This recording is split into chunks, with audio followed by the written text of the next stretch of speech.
this is an open call. Ang tawag po namin yan ay conscience call to the AFP.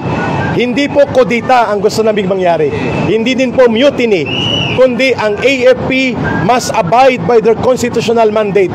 At ano po yung nakasaad sa konstitusyon? Article 2, Section 3. The armed forces of the Philippines shall be the protector of the state and the people. When the government, like what we are having right now under Marcos, does not serve the interests of the people, but rather facilitates the crime of plunder, it is only proper for the AFP to stand with the side of the people. Mapapadali ito lahat kung wala ng AFP sa likod ni Marcos. Pinipirmahan niya ang sindikato na budget na pinapalusot ng kanyang pinsan for the last 3 budget cycles.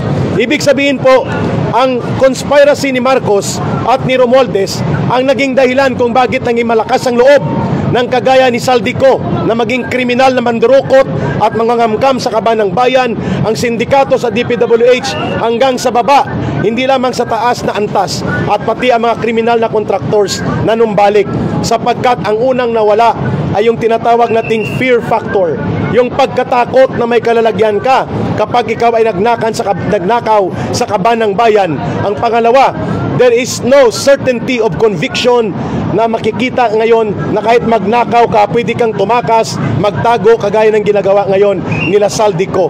Iyan ang ating dahilan kung bakit lahat ng ito mapapanagot natin kung mapapalayas natin si Marcos sa poder at kapangyarihan. Pero hindi sa pamamagitan ng karahasan.